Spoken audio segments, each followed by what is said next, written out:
Bonjour à tous et bienvenue à votre Infocam Extra d'aujourd'hui. Alors, je suis avec Louis Lahaye-Roy. Louis, on va parler en ce moment de slam. Donc, yes. Mettons qu'on décortique vite pour le commun des mortels cette bebite-là. Qu'est-ce que c'est que le slam? C'est un passage obligé de dire c'est quoi. Hein? C'est de la poésie déclamée. Donc, c'est des gens qui montent sur scène avec leur texte et qui font leur texte devant le public. Donc, c'est de l'art oratoire, en fait. On se détache de la poésie classique qui est écrite et qui doit être lue. Maintenant, oui, c'est écrit, mais l'objectif, c'est de le présenter devant le public. Donc, c'est performer verbalement un texte de poésie que vous avez vous-même créé, finalement. Exactement, puis avec la notion de public. Donc, le public qui réagit, le public avec lequel on peut justement interagir, tendre des mains pour essayer de le faire embarquer. Ouais. Ça fait revivre la poésie un peu, parce que on la retrouve un peu plus dans la musique souvent. Là cette fois-ci, c'est cold, là. C'est que votre voix. Là. Il n'y a pas d'accompagnement. Exact. Il n'y a absolument aucun accompagnement qui est permis en compétition. Okay. C'est important de partager les deux. Là. Il y a le slam vie de sa belle vie, tout ça. Pour le plaisir, ouais. Mais il y a de la compétition. Donc, en compétition, il y a des règles. 3 minutes maximum par texte. On n'a pas le droit de support. Donc, pas d'accessoires. Ça inclut la musique. Et le texte doit être son propre texte. On peut pas lire le texte de quelqu'un d'autre. Encore là, c'est en compétition. Mais c'est ça, le fait de le faire devant le public, ça amène vraiment une réalité qui est plus punchée. C'est sûr que l'essence du slam, à la base, quand Mark Smith a créé le slam aux États-Unis, son objectif, c'était de dépoussiérer les vieilles soirées de poésie un peu ennuyantes, à son avis, à lui. Donc, de remettre du peps là-dedans, puis de remettre la poésie, justement, sur scène, dans un show, véritablement, où est-ce que ça brasse, il y a plein d'artistes en même temps. C'est une espèce de grand bain, un grand spectacle dynamique, finalement, au lieu de chaque personne qui, à tour de rôle, lit sa feuille en regardant sa feuille. Ouais, c'est pas juste une lecture publique, finalement. Il y a un petit peu plus de punch que ça. Et là, toi, justement, tu me parles des trucs officiels. T'as passé par là. Tu t'es rendu au national, je pense, au niveau du slam. T'as bien performé, 3e position, si je me souviens bien, d'ailleurs. Il y a 2 ans. Ouais, déjà, quand même. Donc, comment ça fonctionne, hein? S'il y a des gens qui font, mon Dieu, je vais en faire du slam, je savais pas que c'était possible de faire des concours. Qu'est-ce qu'il y a de disponible dans le coin, là? C'est une bonne question. Déjà, il faut dire que le slam, par nature, est un peu un art amateur, donc c'est ouvert à tous. Il y a des gens qui en font depuis longtemps. C'est mon cas, ça fait 8 ans que je pratique, on peut dire, cet art-là. C'est un art à part entière. Mais il y en a qui sont débutants, puis il y a toujours de la place pour les débutants. Je disais, faut pas lire son texte, mais ça, c'est dans un monde idéal. On peut très bien lire son texte sur scène, l'incarner un peu, mais le but, c'est d'inclure le plus de monde possible là-dedans, puis d'en faire une espèce de grande messe de la poésie. Chaque soirée de compétition, il y a au moins 8 personnes en compétition.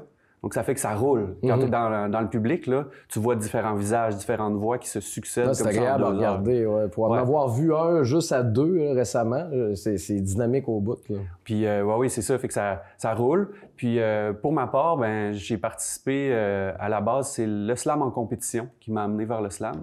Puis j'ai fait des différents projets sans compétition par la suite, qui sont parfois une soirée thématique horreur, par exemple, pour l'Halloween. Ça peut être aussi simple que ça. Mais en compétition, j'ai commencé à Rimouski, quand j'habitais là-bas. J'ai fait 1 année à Québec. J'ai fait un petit croche par Québec avant d'habiter au Kamouraska. Puis depuis que je suis installé là, ici au Kamou, je compétitionne à Rivière-du-Loup. Il y a 2 scènes en compétition dans le Bas-Saint-Laurent, ce qui est déjà assez extraordinaire. Ouais, d'habitude, il y en a une par région, là, une à Sherbrooke, une à Gatineau, Montréal, Québec, Saguenay. Donc, il y a des scènes partout au Québec, puis les gens peuvent s'inscrire dans les soirées qu'on appelle régulières. C'est un peu le bas du diagramme du championnat, tu sais. On fait une régulière, et puis si on se qualifie, on va en demi-finale. Si on se qualifie en demi-finale, on va en finale. Et puis, si on se qualifie en finale locale, à Rivière-du-Loup, par exemple, ça nous donne un pass, une permission, si on veut, d'aller à Montréal pour le Grand Slam. Ça, c'est le championnat provincial. Okay. Chaque étape, c'est le public qui décide si on se qualifie. C'est 5 personnes choisies au hasard dans le public qui donnent une note sur 10 à ton texte, après ton texte tout de suite. Donc, ça fait que accroche-toi à ton ego, finalement. Ça fait du bien à l'ego, ouais. Je suis pas sûr que des artistes bien établis accepteraient ça, de recevoir une note sur 10 après une seule... puis quelqu'un du public, en plus, tiens, toi. C'est n'importe qui. C'est en vrac, là, l'intérêt. On choisit pas les juges selon leurs compétences en linguistique ou en langue française, là. C'est vraiment 5 personnes choisies au hasard. Okay. Donc, le fait de grimper les échelons puis d'aller jusqu'au bout, ben, on peut se dire qu'on a été 4 fois choisis par le hasard. Ouais.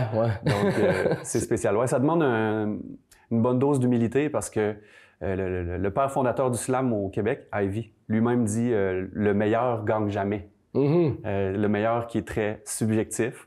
Mais donc, il y a toujours quelqu'un qui est excellent qui a gagné, mais le meilleur selon nous ne gagnera peut-être pas. Ouais, je comprends. Ouais, comme n'importe quelle discipline où il y a des juges, finalement, c'est toujours un peu Faut pas compliqué. s'en faire, c'est ça. Donc là, ce qui est intéressant, c'est que ça s'en vient aussi dans le coin. Là. Tu me parlais qu'il y a la ligue, une nouvelle ligue s'installerait à Rivière-Ouelle, à la Baleine Endiablée. Ça démarre bientôt, ça, quand même?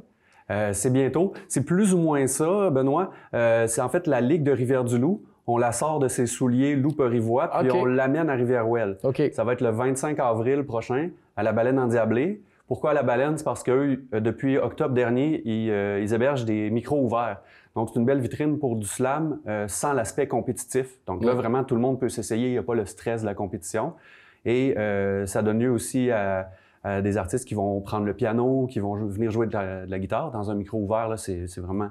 Quelqu'un pourrait faire de l'humour ou danser la claquette. C'est vraiment tout est bienvenu.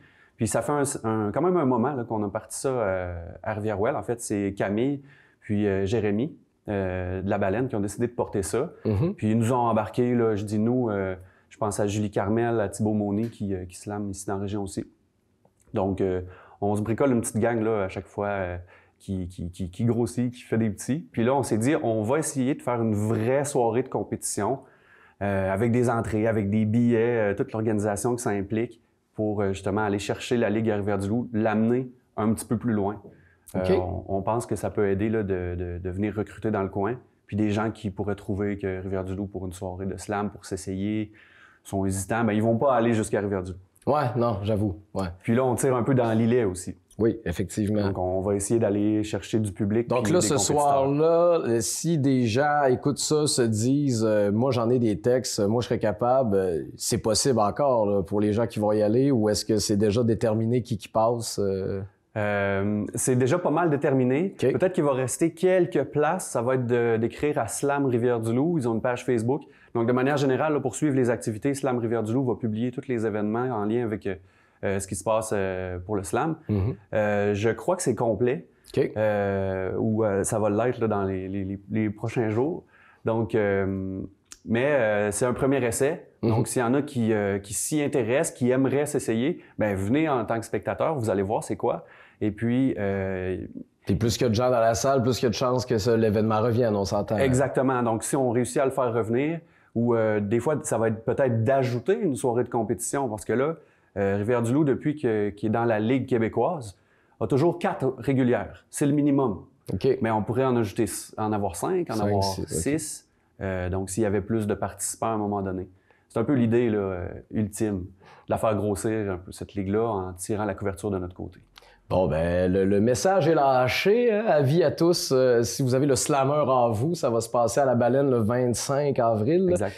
Puis, ben, soyez là en grand nombre parce qu'on aimerait ça en avoir d'autres, des soirées de slam, là, me semble. Ça va être le fun, c'est pas cher. Puis une soirée, là, ça peut durer 2h30, 3h. Fait que pour un petit coup, là, vous avez 8 artistes minimum sur scène qui vont faire des choses complètement différentes. Donc, on va jouer dans tous les terrains, là, dans plusieurs zones différentes. C'est vraiment dynamique. Puis la Baleine, c'est un endroit agréable, on le sait tous. Donc, belle soirée en perspective. Absolument. Merci beaucoup, Louis. Ça me fait plaisir.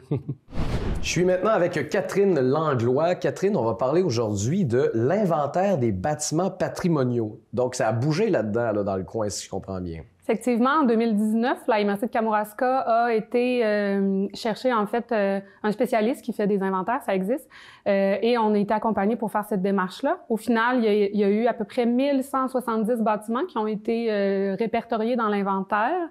Qui sont d'intérêt là, soit exceptionnel, supérieur, bon ou moyen, en fait. Là. Qu'est-ce qu'on veut dire par intérêt? C'est par rapport à comment la structure tient et tout? Bien, c'est vraiment une cote qui est donnée. Là. Il y a toute une méthodologie dont je vais vous épargner le détail. Ça serait très aride, mais effectivement, là, il y a comme une cote patrimoniale qui est attribuée. Là. Il y a des bâtiments qui sont, oui, anciens, mais c'est pas parce qu'on est vieux. Ben, puis là, je parle pas des gens, mais des bâtiments. Oui. C'est C'est pas parce qu'on est vieux qu'on a nécessairement une valeur équivalente, là. Donc oui, il y a l'âge, mais il y a plus, il y a la façon que le bâtiment a été préservé, entretenu, etc. Puis il y a des caractéristiques architecturales aussi, là, patrimoniales qui doivent avoir été préservées. Donc ça détermine une cote. Puis on en a, c'est ça, répertorié un petit peu moins que 1170. Là. Donc c'est un inventaire assez complet, assez vaste aussi. Là. Il est très, très gros. Là. Puis c'est dans des fiches, en fait, par municipalité. Il faut savoir qu'antérieurement, la MRC et les municipalités avaient fait des inventaires, mais il n'y en avait jamais eu un qui était régional, je dirais, qui les regroupait tous. Puis il y a des municipalités qui n'avaient pas été couvertes. Donc là, l'ensemble des municipalités est couverte et c'est tout regroupé dans le même document. Oui, donc si j'ai bien compris, il y a une norme, en fait, au niveau du gouvernement qui a changé, qui fait que là, ça doit être fait partout. Exact. Mais nous, on était, j'ose dire, précurseurs parce que ce mandat-là avait été donné avant. Okay. Mais c'est vrai ce que vous dites, là, depuis mars 2021, les MRC ont l'obligation de réaliser des inventaires d'ici 2026, en fait, là, de tout ce qui est construit avant 1940 et d'intérêt. Donc, c'est sûr que ce qu'on vient d'adopter, c'est déjà un très bon début, là. Il y avait, comme je vous ai dit, un objectif de regrouper puis de couvrir l'ensemble du territoire, mais il reste quand même beaucoup à faire. Fait que c'est vraiment une première phase, là. Mais pour combler les dispositions de la loi, le gouvernemental, ben là, la MRC est à se pencher à une deuxième phase, en fait. Parce que je vous ai dit qu'on en a répertorié 1170, mais il y en a probablement tout autant qui sont pas dans l'inventaire, là. Donc, on a quand même de l'ouvrage encore. Oui. Et là, dans le fond, on parle de quel territoire? On commence de où à où, là, sur...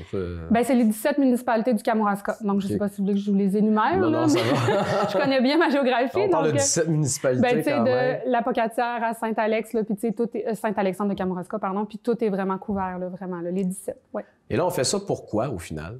Bien, dans la firme qui nous a accompagnés, c'est sûr que il y a un rapport, là, donc on détaille le patrimoine dans le Kamouraska, les particularités, etc. Il y a les fiches, je vous ai dit, par municipalité, là, c'est à peu près 4 pages par immeuble quand même, par bâtiment, donc c'est très, très... c'est détaillé. Oui, effectivement, c'est très détaillé. Puis il y a des recommandations. Donc là, c'est là où on en est, parce que le Conseil de la MRC l'a adopté le 8 février, 2023. Là, on est à voir avec les recommandations qui ont été faites, il y en a plusieurs. On a une enveloppe là, budgétaire qui est assortie pour financer certaines actions. Qu'est-ce qu'on va faire? Mais c'est sûr que la sensibilisation au public, le patrimoine, c'est une richesse collective, c'est une ressource non renouvelable. Donc, c'est sûr que... puis, vous disiez vous-même que vous aviez une maison ancienne, que vous avez... Puis moi aussi, j'en ai une, que j'essaie de préserver. Évidemment, on n'est pas obligé d'être puriste. Calqué sur les particularités là, d'antan, vraiment là, coupé, là, très, très là, précis. Ouais. Mais il y a moyen de faire quelque chose quand même. Donc, c'est sûr qu'il y a un volet sensibilisation qui est important. Rappeler aux gens que ça vaut la peine de donner un petit coup. Oui, absolument. Parce que si on les acquiert pas, ces maisons-là, ces immeubles-là, ces bâtiments-là, ben c'est sûr que c'est une partie de notre richesse, en fait, qui est pas, qui perdure pas dans le temps, là, je vais le dire comme ça. Donc oui, il y a un volet de sensibilisation, mais on aimerait ça pousser plus loin aussi, là. On est en train de regarder pour peut-être faire une soirée d'information sur des bonnes pratiques, là, pour bien entretenir parce que, tu sais, des fois, on est propriétaire puis on sait pas trop comment s'y prendre. Puis justement, on se dit, ben, tu sais, moi, j'ai pas parce que c'est quand même dispendieux, on va se le dire, là, tu sais. Ben, si on restaure toutes les fenêtres de bois, ben, il y a un coût qui est associé à ça, mais des fois, il y a moyen de s'en aller vers une fenêtre en bois, de faire quelque chose qui est quand même intéressant.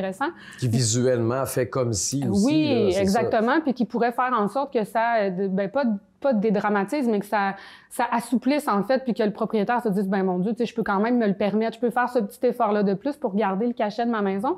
Donc, on est avec une architecte là, spécialisée en patrimoine qui pourrait venir faire, en fait, une séance d'information là, par rapport à ça. Ça s'est donné dans d'autres MRC. Puis, on aimerait ça aussi...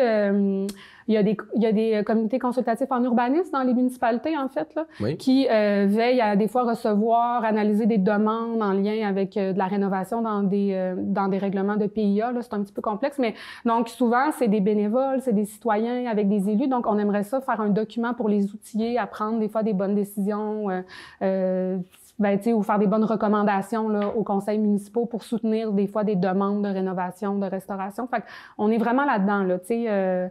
beaucoup de sensibilisation et éducation, je dirais. C'est vraiment la base. Ouais. Et j'imagine qu'à partir de ce moment-là, justement, s'il y a des gens qui sont sensibilisés, ils vont avoir peut-être envie de mettre un peu de budget sur leur maison, quoi que ce soit. Et je pense qu'il y a moyen aussi d'avoir de l'aide à la municipalité pour ça. Bien, vous êtes bien informés. La MRC vient de... ça, c'est un autre programme, en fait. C'est le programme de soutien au milieu municipal en patrimoine immobilier, le PSCM-PI. Effectivement, il y a des sommes qui ont été réservées. Il y a 5 municipalités qui participent dans le Kamouraska. Okay. Rivière-Ouelle, Saint-Denis, Saint-Alexandre, Saint-Pascal, puis il m'en manque toujours une. En tout cas, désolée, ça va peut-être m'en revenir, mais de ces 5 municipalités-là, il y a des sommes qui sont réservées pour, justement, vous êtes propriétaire d'un immeuble qui est qualifié, là, donc qui se qualifie selon des critères. Vous avez droit à de l'aide financière pour faire des rénovations sur votre propriété. Là. Puis ça, c'est quand même une aide 70% payée par le ministère de la Culture et des Communications. Oh, quand même. Donc, le premier appel à projet, c'est sur 3 ans. C'était jusqu'au 31 mars 2023. Puis on a eu une vingtaine, là, en fait, de demandes. Puis il y a aussi un volet municipal, c'est-à-dire une municipalité qui détient des biens. Là. Je vous disais tantôt que Saint-Alexandre était dedans. Donc, eux veulent refaire la clôture, en fait, là, du cimetière. Donc, ça, c'est un bien qui se qualifie. Okay. Ça, c'est une aide de 60% ministère, 40% milieu municipal. Ouais. Donc, il y a des sous pour aider les gens là, dans ce projet-là. Une première étape, effectivement, oui, pour cibler certaines propriétés là, qui pourraient se qualifier ou les biens municipaux, comme je vous ai mentionné. Là. Ouais. Et là, qu'est-ce qu'on attend là, comme retombée de cette espèce de registre-là qui se passe? Est-ce que vous avez un objectif précis derrière ça? Ou? Bien, mener nos activités de sensibilisation, d'éducation, faire certaines mises en œuvre quant aux recommandations. Mais tu sais, pousser un petit peu plus loin, comme je disais, en faire un autre, puis tu sais, remplir nos obligations, effectivement, c'est très drabe comme réponse, mais on a des obligations gouvernementales à remplir. Fait que ça, c'est notre première étape. Il va falloir en faire un autre. La vraie vie. Ben oui, c'est ça, exactement. Donc, on est en train de voir qu'est-ce qu'on peut faire, mais c'est sûr que le Kamouraska, c'est une région qui est vaste, riche en patrimoine. Là. Je pense que j'ai pas besoin de le dire. Donc, oui, puis les touristes, c'est ce qu'ils viennent voir aussi. Exactement. Puis des fois, ben, le patrimoine, c'est pas toujours quelque chose qui est sexy, dans le sens que c'est une dépense pour les municipalités qui ont souvent bien d'autres enjeux. Puis c'est correct, là, je respecte ça. Oui, on a le droit de passer à demain aussi. Là. Exactement. Puis, tu sais, des fois, entre l'usine, je sais pas, faire une usine de traitement des eaux ou préserver le patrimoine, ben je comprends que le choix, bon, c'est sûr qu'en bon gestionnaire, des fois, ils ont des choix à faire, mais n'empêche que le patrimoine, c'est quand même quelque chose qui fait que les gens viennent nous visiter, vous l'avez dit, tu sais. Je vous ai mentionné tantôt que c'était une richesse collective, mais c'est aussi pourquoi on se déplace, tu sais. On va en Europe voir le patrimoine bâti, tu sais. On va pas voir le garage municipal nécessairement. Non, de la ville de Paris, par exemple. Il y a plus de retombées économiques avec une grande église qu'un troc de pompiers. Oui. C'est très structurant, en fait, le patrimoine. Même si au premier abord, on se dit, mon Dieu, c'est cher, c'est élitiste. T'sais. Puis ça, je vous dirais que la MRC est sensible à ça, en fait, de démocratiser, là, de pas en faire quelque chose de très ciblé là, dans une espèce de... C'est ça, de clan fermé, là. Parce que c'est vraiment si monsieur, madame, tout le monde se mettent à acquérir ces propriétés-là que ça va perdurer, là, cette ressource non renouvelable. Là, comme vous avez fait ou comme j'ai fait. Je nous lance des fleurs, là. Bon, on en lance à ceux qui nous écoutent et qui ont une patrimoniale aussi, qui ont envie de travailler dessus. Merci beaucoup pour tous ces détails-là. Moi, ça m'a vraiment éclairci sur le sujet, en tout cas. Ça m'a fait plaisir. Bonne journée. Vous aussi. On parle de Rivière-du-Loup en spectacle aujourd'hui avec Frédéric Roussel. Bonjour Frédéric. Bonjour. Qu'est-ce qu'on a à offrir aux gens cette année pour, en tout cas, à tout de moins dans le mois suivant, à Rivière-du-Loup en spectacle? Un gros printemps Rivière-du-Loup en spectacle. On démarre déjà la semaine prochaine avec une grande pièce documentaire présentée le jeudi 13 avril, la pièce Tout inclus. Donc, vraiment un beau projet. Costaud, par contre, je préviens les gens, on démarre le spectacle à 19h, puisque la pièce dure 3 heures, avec une entracte. Alors, c'est une pièce documentaire qui a été créée par... L'auteur est allé faire l'expérience d'une maison pour personnes âgées à Val-d'Or pendant 3 mois. Il y a habité, il a été confronté à cette situation-là, puisque c'était le moment de vendre la maison familiale pour ses parents. Et il a tenté d'analyser un peu les différentes possibilités. Donc, de quoi a l'air la vie en CHSLD ou en résidence privée. Et je crois que ça amène vraiment une belle réflexion de société. C'est actuel comme réflexion aussi, je pense. Et est-ce que c'est la seule possibilité d'envoyer nos personnes âgées dans des CHSLD ou des maisons de retraite privées? Je crois que ça donne matière à réflexion et ça s'adresse à toutes les générations, je dirais. Là. Et non pas seulement aux personnes âgées, ou plutôt aux gens de notre génération là, qui éventuellement seront confrontés à prendre une décision pour leurs parents vieillissants. Oui. Et je pense que ce sera vraiment une belle soirée, là, le 13 avril. Intéressant. Et qu'est-ce qui suit? Par la suite, le lendemain, en fait, on a la visite de Martine Sinclair. Oh. Martine Sinclair avec ses grands succès, qu'on connaît très bien. Incontournable. Ancienne cristal de Starmania, quand même une liste de grands succès, interprète. Donc, elle vient nous visiter le 14 avril, le vendredi. Le lendemain, on revient en humour, en fait, puisqu'on essaie de diversifier un peu notre proposition. Par contre, malheureusement, c'est complet. Pierre-Yves Roy Desmarais, le grand gagnant des Oliviers, de la dernière édition des Oliviers, qui revient, en fait, qui était venu l'an dernier, au cours de la pandémie, en fait, lorsqu'on était limité en quantité de places. Ouais. Donc, il était venu nous présenter son spectacle en rodage. Donc, revient avec le spectacle complet qui a remporté de multiples prix. Par la suite, on continue vers la semaine suivante, le jeudi 20 avril, un spectacle qui était programmé en février, qu'on a dû déplacer dû à des problèmes de cordes vocales de la soprano. Oh. Donc, Marianne Lambert et Valérie Milot, grande soprano et une harpiste, qu'on fait en formule intime, en espace scène sur scène, donc presque à 100% acoustique, un répertoire de grandes chansons nocturnes italiennes, donc une belle soirée tout en rêve, si je peux dire. Oui, tout à fait. Ensuite, on revient en humour le lendemain, le 21 avril, avec Guy Nantel, donc très politisé, très actuel. On connaît tous Guy Nantel. Oui, un peu plus intellectuel sur ce coup-là. Exact, un autre type d'humour un peu très différent de Pierre-Yves Roy Desmarais. Oui. Par la suite, le lendemain, samedi 22 avril, Louis-Jean Cormier, avec son spectacle solo, qu'on présente à la Maison de la Culture, au Cabaret des Mauvaises Habitudes. Ouais. Très peu de billets restants. On a quand même seulement 200 places au cabaret. Ouais. Donc, si je ne m'abuse, faut régler ça vite, je ne sais pas combien il en restera, mais bon, il restait quelques places aux dernières nouvelles. On enchaîne la semaine suivante avec Sam Breton. Malheureusement, on ne perdra pas trop de temps là-dessus parce que lui aussi est complet. Ouais. Deuxième visite. On sait que l'humour est très couru dans la région. Donc, Sam Breton qui vient nous voir pour une deuxième fois, même, je dirais, une troisième fois. C'est vraiment une deuxième supplémentaire officielle. Donc, le 22 avril. Et on termine le mois avec un magnifique spectacle de cirque, d'art du cirque, avec le théâtre à tempo et le spectacle Camping. Donc, spectacle qui s'adresse à tous les âges, je dirais. Donc, vraiment de 7 à 77 ans ou 9,99, dépendamment comment on le voit. Ouais. Mais vraiment un spectacle qui n'est pas dans notre série familiale, mais qui est un grand spectacle familial, même qui peut plaire à tous âges. Donc, Camping, le 29 avril. On offre d'ailleurs un prix dérisoire pour le théâtre et le cirque à 10 $ pour les moins de 18 ans. Oh. Donc, moins cher que d'engager une gardienne et parfois faire des belles découvertes en famille. On peut y aller en famille, effectivement. Exact. Si on est intéressé par tous ces shows-là, dans le fond, on contacte directement au centre culturel. Comment ça fonctionne? Oui, tout à fait. En fait, deux options. Site web, rdlenspectacle avec un s.com. On peut faire les achats en ligne. On peut même sélectionner notre place, voir l'occupation de la salle, ou téléphoner, ou se présenter à la billetterie du Centre culturel Berger, qui est au 85 rue Sainte-Anne, le 418-867-6666. La billetterie est toujours ouverte à partir de midi. Donc, des heures un peu différentes là, selon la semaine ou la fin de semaine. Les heures sont disponibles sur le site web également. Et je pense qu'il y aurait moyen d'avoir des billets de saison aussi pour ce genre de choses-là, si je comprends bien. En fait, on est en fin de saison, mais on se prépare à lancer la vente des nouvelles cartes de membres. OK. Donc, les cartes de membres qui amènent une prévente, donc choix des sièges privilégiés, quelques petits avantages, bien sûr, des rabais, 15 à 20% sur la plupart des spectacles. Et vestiaire gratuit, politique de assurance, remboursement possible aussi. Okay. Donc, plein de petits avantages. Et c'est la deuxième année qu'on lance cette campagne de cartes de membres. C'était très, très couru l'an dernier. On augmente légèrement la quantité. Donc, surveillez nos réseaux sociaux, notre site web.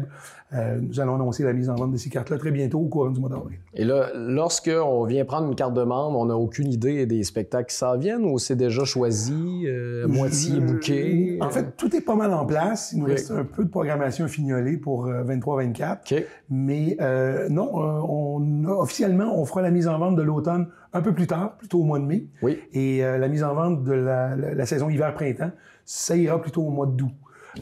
Mais on va lancer plus grandiosement, si je peux dire, Ouais. au mois d'août, l'ensemble de la saison 2023-2024, avec un événement, puis différentes activités qui se grefferont autour de ça. Est-ce qu'on attend beaucoup de choses aussi dans la saison estivale? La saison estivale, je vous confirme qu'on revient avec les jeudis chauds. Oui. Les jeudis chauds avec la même formule, très accessible à tous les portefeuilles, puisque c'est une contribution volontaire, et toujours la même formule de découverte musicale. Donc, un style musical différent. Je peux même vous confier que cette année, on fait un spécial pour le 350e de Rivière-du-Loup. On va présenter une série de 8, potentiellement 9 spectacles. Oh. Donc, tout le mois de juillet, tout le mois d'août. On attend encore une confirmation pour le spectacle potentiel du 31 août. Des collaborations aussi avec d'autres diffuseurs, d'autres organismes culturels au cours de cette série estivale-là. Mais c'est un des projets que je peux vous confirmer pour l'été. Il y aura peut-être d'autres surprises qui vont apparaître en cours de route. Est-ce qu'on a des fois des artistes du coin de prévus? Ou Pour l'instant, non. On garde toujours notre créneau de diffuseurs de spectacles professionnels. Ouais. Je crois que maintenant, on veut ramener en fait les possibilités de première partie Oui. d'artistes locaux. Je pense que c'est le meilleur moyen de découvrir puis d'offrir un public, en fait, à ces futurs artistes. Mais on travaille beaucoup dans le créneau d'artistes professionnels. Donc, puis aussi, je tiens beaucoup à ce que qu'il y ait un lien artistique là, entre la première partie Oui, et il faut que ça soit cohérent. principal. On fera pas un spectacle de trash metal en première Avant partie. Marat Tremblay, ouais, c'est ça. Malgré qu'avec Marat, ça fonctionnerait quand peut-être, même. Disons, avant Richard Desjardins, par exemple. Oui, exact. Je comprends. Mais oui, je suis très ouvert, on est très ouvert à ramener, offrir une vitrine pour les artistes locaux, là, définitivement. Ben écoute, merci. Je pense qu'on n'aura pas de quoi s'ennuyer à Rivière-du-Loup pour le prochain mois et cet été, en souhaitant aux gens d'aller vous voir un maximum de fois. Merci beaucoup. Bonne journée. Bonne journée. C'est ce qui conclut notre saison de Infocam Extra en vous souhaitant une très belle été et on se revoit le plus vite possible.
On va se jeter la tête à l'eau, là.